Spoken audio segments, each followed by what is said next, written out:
I would almost guarantee if you can talk to high level assigners and coordinators, they'll tell you the difference between umpires is how they not only look on the field, but and their professionalism, which is related to how they handle situations and manage the game.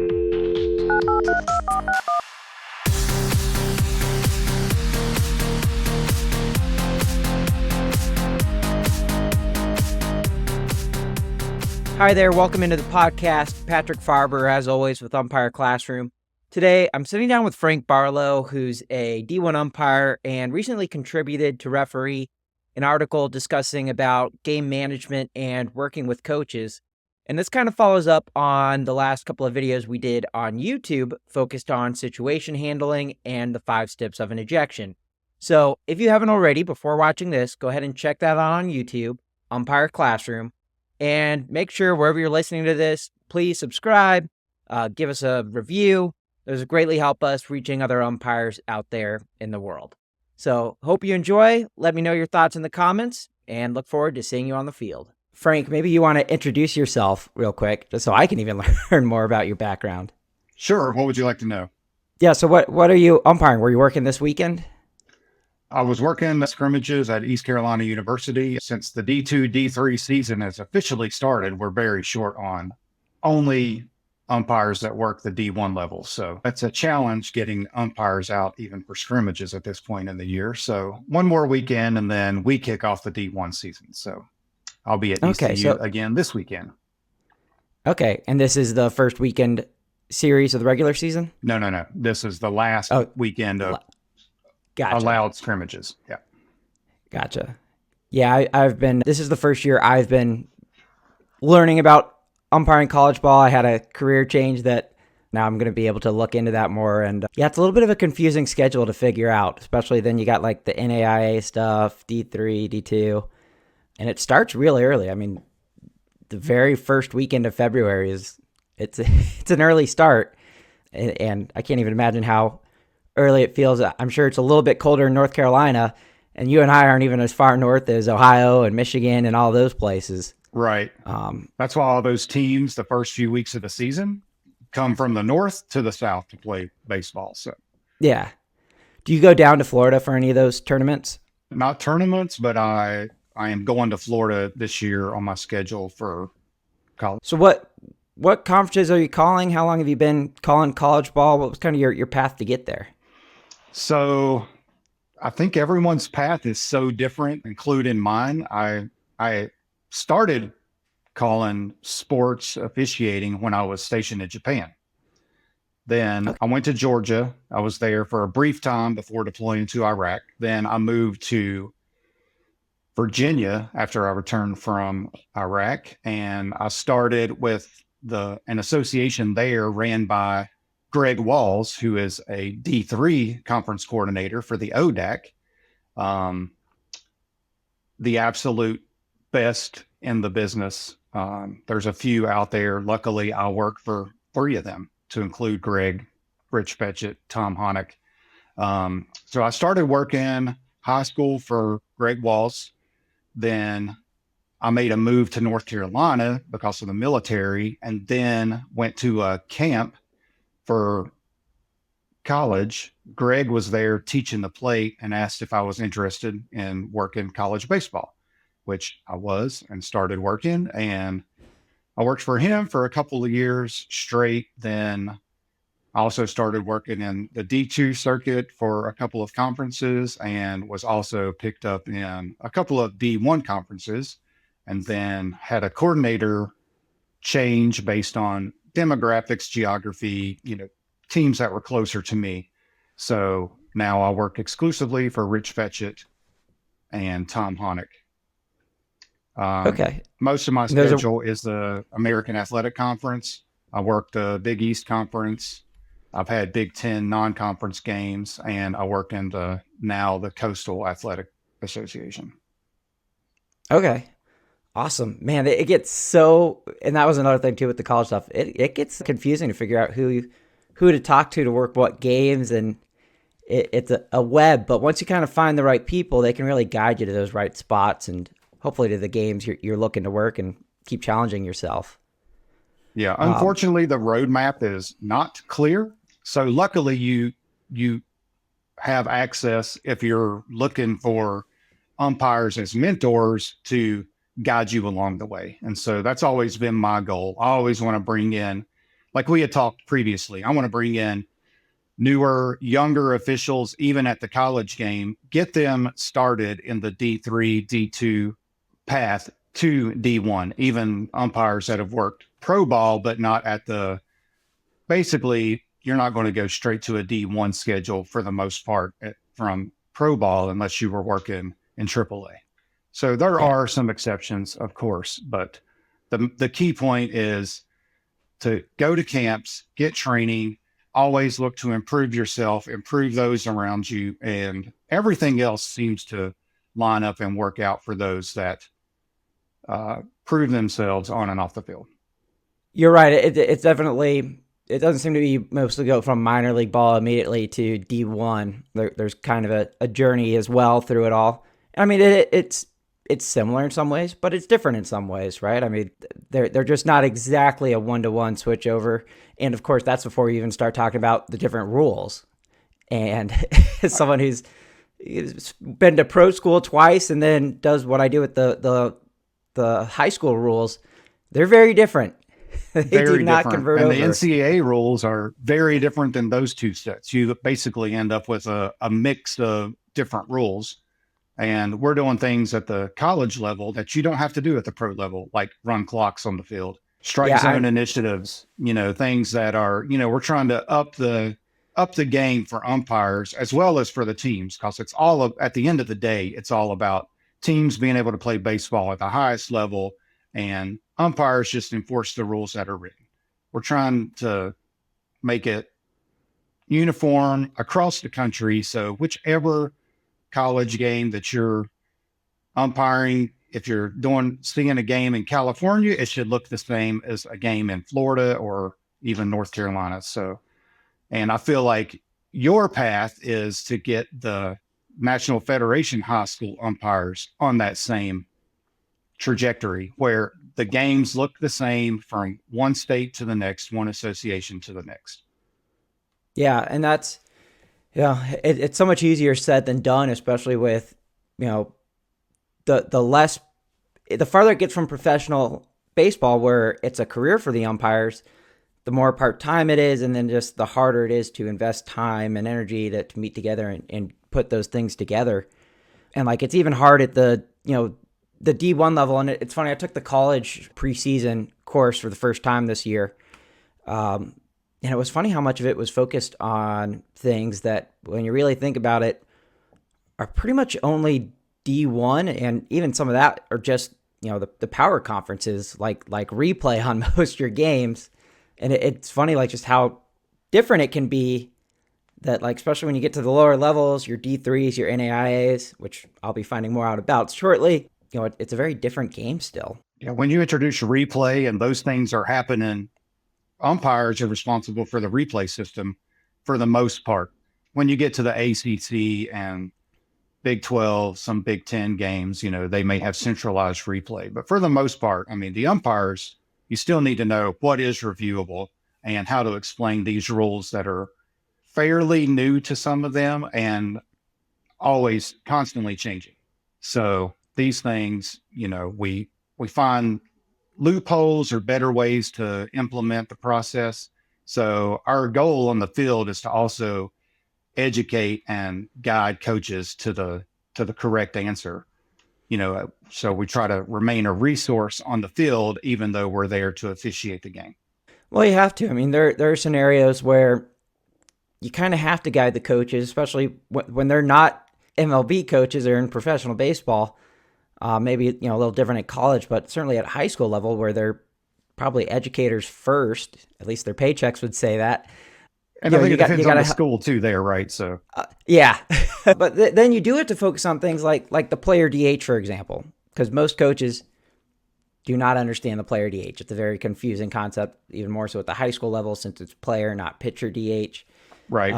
And you have to be paying more attention than them, so that when they try to courtesy run for their pitcher DH, you tell them, hey, you sure you want to do that? Because you're pulling your DH from the game. And you'll blow their mind when you say that.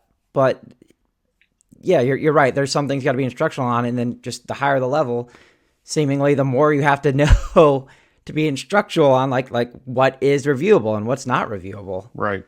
And this year we're working on, so here in Georgia, we're playing around with the experimental delayed dead ball balk. Right. Okay. So a rule that you're very familiar with college, I'd imagine. Right. But that's one right now. We're diving into the minutia of the rule, trying to get all our case plays together. It's a challenge going through it and just how we're going to educate everyone on it. The difference between a wild throw versus a pitch that's caught by the catcher just required me to go through my minor league manual and even resort it out. And so I'd imagine, we're trying to learn that at our level, and then up at your level, you've got replay and pitch clocks that are changing. Are you dealing anything with the double first base? Are you going to have that in your conferences? Yes. We have double first base through all of the conferences that one of my coordinators has. Most of them are using the double first base. So we've been working with that in scrimmages, and again, we're educating ourselves and educating the coaching staff and the players as things develop. And, they ask our input on what would this call be in a live game situation. And we're trying to give them as accurate as information as possible. First of all, I was shocked when the SEC had it in their conference championship last year. I didn't see that coming. It seemingly came out of the blue that they did that.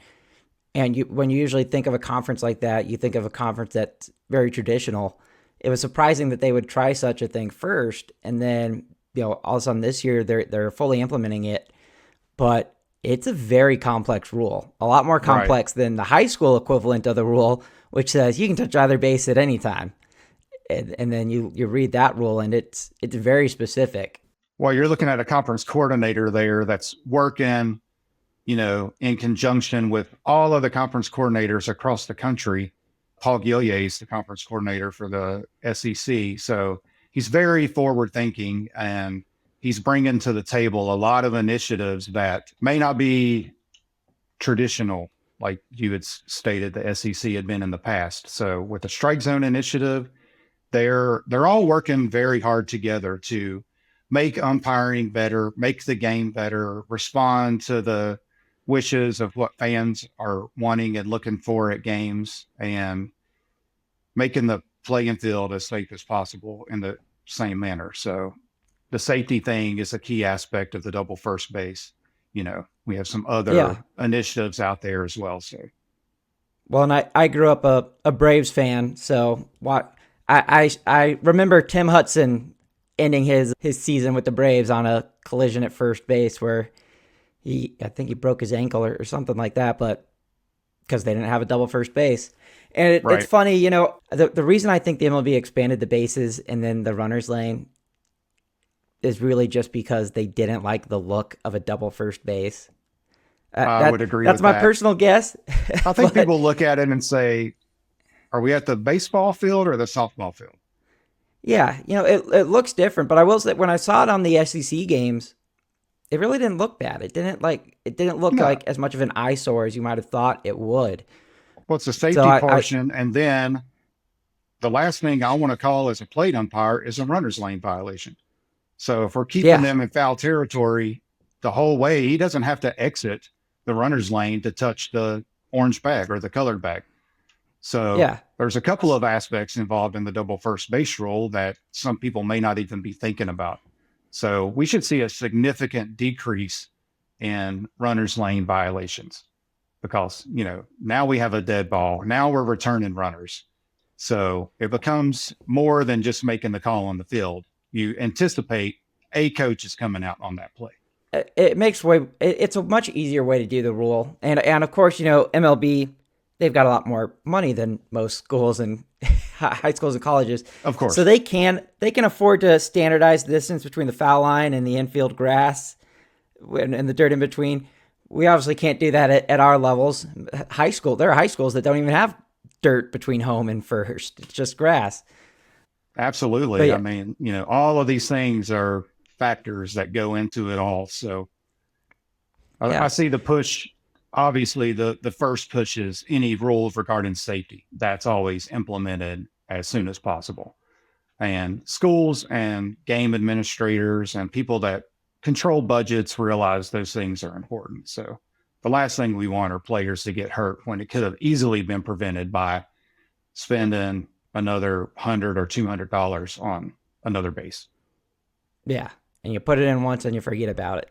As long as no one comes out and steals it away, does the old, grenade launching stuff, stealing the bases off of the field. We've seen those videos, and hopefully we leave those in the past. So we had you, what you wrote for referee, and Right. that'll be published in May. But I love the topic, and it kind of started from an experimental rule that you told me started in North Carolina about the coaches not being allowed to come into fair territory and meeting at the 45-foot lane, which is more widely implemented at the college level. But a lot of NFHS umpires, especially those that don't work college level, aren't familiar with that rule. So could you tell me a little bit about how that started and how you've seen it impact your games? Sure. So I know it started in North Carolina even pre-COVID. It's been a rule in North Carolina for as long as I can remember. I don't know the year that it was implemented, but the idea was we're not going to allow the coach to bull rush a calling umpire on the field, and by the time he gets out of the dugout, runs across the field to first base to question a call, usually the whacker. By the time he gets there, his blood is pumping, all these emotions are going on. So we only allow them to come to the 45 on plays that occur at the bases, and they can only come to the edge of the dirt circle. So after the pregame meeting, they cannot enter the dirt circle for any reason, even to make substitution changes. So what that does is it creates lines of delineation where the coach can't enter the umpire space, and we don't want the umpires entering the coach's space. So specifically going back to the 45-foot line, the coach wants to come question a call at first base. What I've instructed umpires to do is simply have the plate umpire meet the coach there.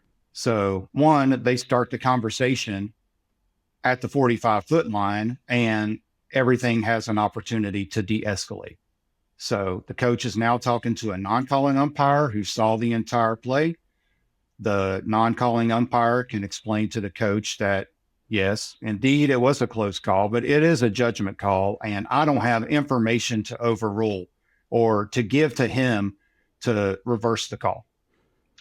In my experience, I've never had a coach want to continue the conversation with the calling umpire. But if they do, I'll summon the calling umpire. I'll have them walk from their position, not jog or run. It also gives more time, and the calling umpire can gauge the conversation and the heat level of the coach. So since the coach is restricted to the foul territory, we can now maintain at least 6 feet and not have a face-to-face, bill bumping conversation where we now escalate the situation. So that's where it came into play. During COVID, the NCAA adopted the rule just for social distancing purposes. It worked so well in eliminating a lot of the ejections that were occurring because we didn't have a cooling off period. Now it's not listed in any rule set that it's a cooling off period, but if you use the tactic to make it a cooling off period, it's really up to the umpire to work together as a team and hand that situation off between ourselves to allow the coach to calm down, realize this is a judgment call, and we're not going to bull rush the calling umpire and blow up in his face. And now we've gone from a situation where we're talking about a play to talking about behavior. So, which leads to the other point. If the coach does enter the field of play, now we have a rules violation, ejection, not based on safe or out, balls and strikes. So we changed the dynamic of the ejection report. Now we have a rules violation that was stemmed, yes, from safe or out. However, the coach violated the rule by entering the field of play and wouldn't retreat after a warning. Yeah, it takes out the gray area of what you're punishing for. Right. He said X, Y, Z, and I said this, that, and then it becomes pretty straightforward. I told him to get out the field. He didn't get out the field. He got ejected. I loved what you said about having the non-calling official get involved. And the reason I say that, I come from a professional background, and, I've always said at my plate meeting, for example, if you have a question on a call, get time. Once you have time, approach the umpire that made the call, and you try to direct them to that person. But there's not necessarily, on most straight up judgment calls, like a play at first base, we're not talking about a pulled foot or anything like that. Just, did the runner beat the ball? There's not a discussion to be had with the coach. He's not going to bring any information that you don't have. It's obviously a judgment call. We're going to just stick with the call and move on with it. So why not, when you have the plate umpire just say, hey, what are you coming out for? Before the coach starts heading that way, you can say, "What are you can't go talk to him. It's not going to make a difference. We're not going to do anything because you go and talk to him. I'm not going to change his call." Or flip the script and change the situation into a crew consultation. Instead of the coach talking to the calling umpire, just ask the coach, hey, would you like me to talk to him and see what he has? And he may ask if I have other information. I probably don't, but that's not the point. The point is to eliminate situations that get escalated, because he's not mad at me at that point. He's mad at the calling umpire. So yeah, let's make it a crew consultation. Yeah, go talk to him. Well, coach, I'll go talk to him, but you have to return to your position prior to me doing so. And after we make a final decision, you cannot come back out. If you do, this could be grounds for ejection. Yeah, and I love that. And that's something I try to teach even high school umpires, is that if you're going to get together as a crew, you got to put the coach back in the dugout before you're going to have that conversation. He has to go back to his position, and he can't come. He doesn't get an explanation when you don't change the call. He's got to go back. Now, the opposing coach, if you change the call and it goes against that coach, then yes, they're entitled to a explanation. But certainly, the vast majority of times we get together as a crew, we're not changing the call. Right. There's no discussion to be had afterwards. We're sticking with what we got. So, yeah, I thought that was really insightful and something that we could try to figure out ways to be more, just to implement that more into our games. How do we make it where that we meet together, the non-calling official meets with the coach, has that discussion, and then it's not as heated. And like most of the time, I remember last year, whacker at second, on a steal play, whatever, make whatever call I made. And the coach comes out to talk to me about it. He's like, well, can you get help? It's like, not really. I'm not going to go to my plate umpire when I'm standing at second base. But also, it's what I got. And he didn't really know how to end the conversation. I was trying to guide him back to the dugout. It's an unnecessary delay game. That's really the only way to put it. Well, sometimes, introduce the crew consultation option to the coach. If he's very heated and he's not cooling down and not being reasonable and not understanding that it's a judgment call, now let's flip that, use some preventive officiating. Coach, would you like me to go talk to him? Yeah. Well, now we have a crew consultation. So now the coach has to go back to his position, and he can't come back. He cannot come back onto the field. So why not take 20 seconds to do that rather than take a minute to argue with the coach, eject him? Now we have to write an ejection report. We have to call the coordinator or the assigner, and it becomes a whole thing that we may have been able to eliminate from the game because we flipped the script and they didn't even realize that we flipped the script. So we're using preventive officiating to keep coaches and players in the game. That's a great point. And just because you're standing right on top of a call doesn't mean you can't get together, even if it's just to appease the coach. You can get together. I had a play last year in a high school game. It was a bases loaded, ball to the second baseman. He throws home for the force out. And the runner from third makes a dumb move, and he he slides feet first around the foul territory side of home, and then slaps the plate with his arm as he's sliding past. His feet were well past the base, but never touched the plate. Then the ball was caught, and then he slapped the plate. And I called him out, but obviously from the coach further away, who can't necessarily see the plate, he thought his guy was very much there. And I knew he would do that. Replay did show I was right when I went home and watched later. He's losing his mind. It was the tying run, and he's losing his mind. And, as soon as I make the call, I call time. I go to talk to him. I tell him, this is what I had. This is how it went down. And he's losing his mind and said, listen, I'll talk to my partners about the play. But if we're going to do that, you have to go back in the dugout, and you cannot come back out, and you are not getting ejected over this. So we'll get together and talk about it, but we can't do that until you're in the dugout, and you will not get ejected for it. And, he said, okay, I'll go back to the dugout. Got my crew together. I said, guys, this is exactly what happened. I know it probably looked weird from where you are, but where I was, I know what happened. We're not changing this call. And they said, okay, we got you. Didn't change the call. And there was no ejection because the coach was already in the dugout. I had got him to agree that he was not getting ejected over this play. He's going to get what he wants, which is me to have a conversation, but he's not getting ejected. And so, we mitigated. It was a big call. I know it was a strange call. We mitigated it that we didn't have an ejection because I just said, I'll talk to my crew. I'm 3 feet from home plate when this play happens. I'm right there, but I'll talk to my crew so that we can get you back in the dugout. At that point, he's coming out. He just wants to be heard, voice his displeasure with the call. His team expects him to come argue that call. The fans expect the coach, manager to come argue the call.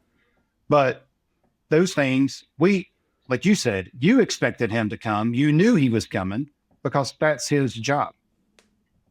So at that point, our job is, as much as humanly possible, we want to keep him in the game at all levels, especially the high school level. He may not even have an assistant coach or someone else to come out there, so sometimes you have to gently remind them. I think I said in the article, one of the things that I've told coaches in the past, if they are continuing to be heated, is, coach, I understand your perspective. However, I want you to stay in this game. I'm not here to eject you. Your players need you to stay in the game. Please return to your position or dugout so we can continue to play baseball. I understand you disagree. We're going to move forward with the game, though. I've never ejected a coach after telling him I want him to stay in the game. Nothing good happens after you eject a coach for the most part. I mean, behavior may subside, but the animosity is there. You're ramped up. It's playing in your mind over and over. Did I have to eject him? Did I have to go to, that level of enforcement? And now we just missed a pitch down the middle, which it distracts you. It becomes the tumbling boulder. It just gets faster and faster down the hill. So let's mitigate those situations and remain calm. If one of the two of us has to go, it's not the umpire. I want the coach in the game all the time. And once they realize, if you actually say those words, if you put your ego aside and can have a little humility and say, coach, I want you to stay in this game, they realize that you're there to umpire the game and you're not out there trying to make the game about you, which we hear all the time. I know very few umpires that are out there for themselves.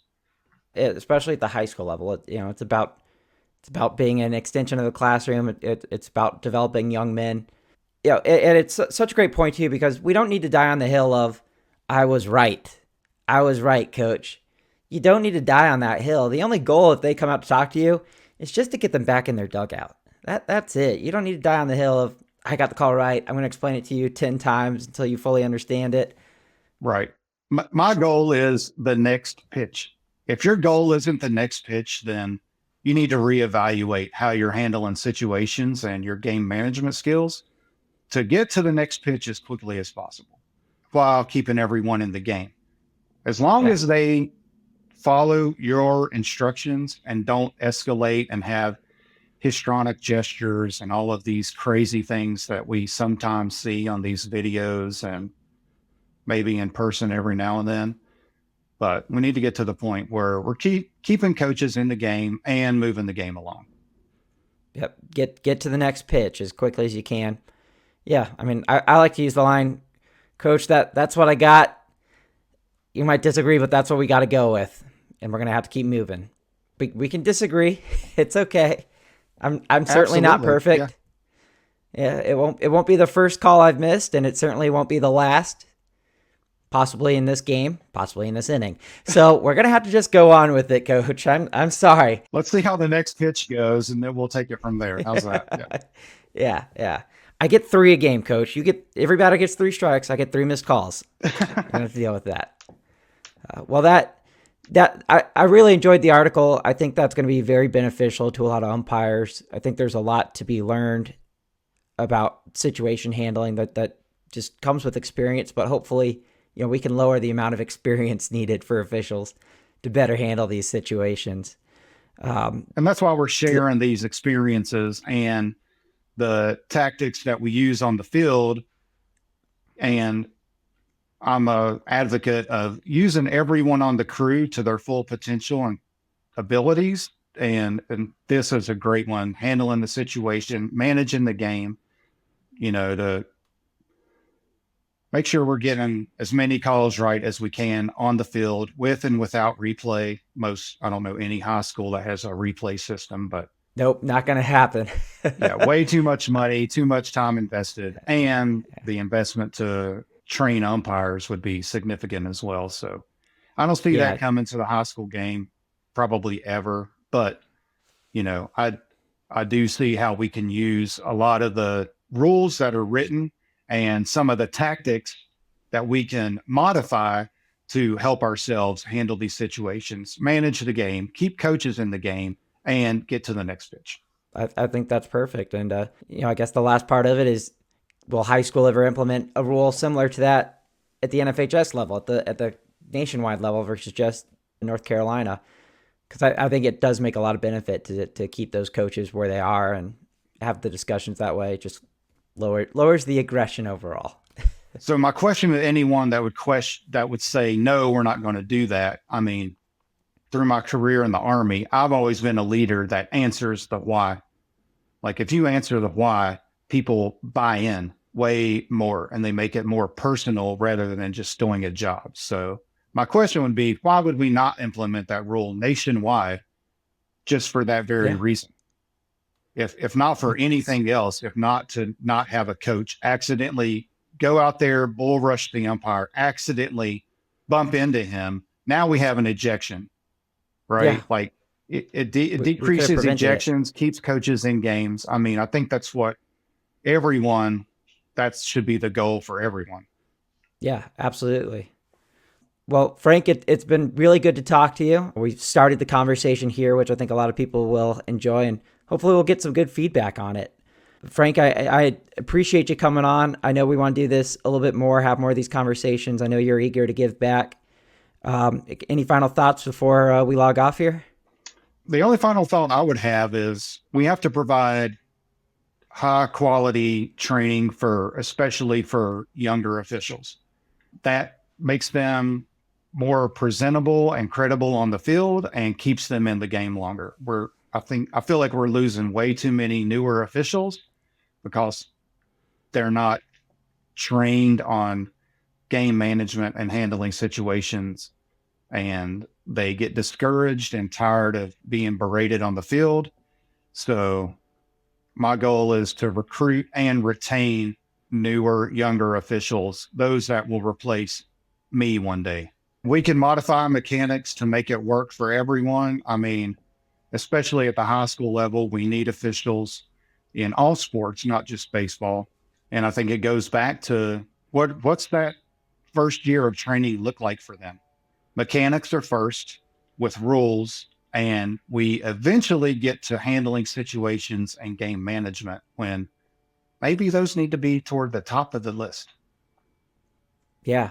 Yeah. Probably, actually.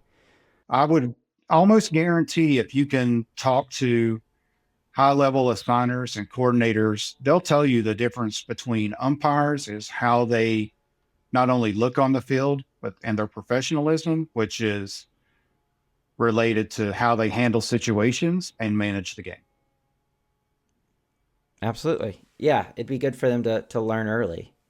Well, Frank, I appreciate you coming on here. I think this is going to bring a lot of good information to umpires, especially those that are, working at the high school level and possibly thinking about making the jump.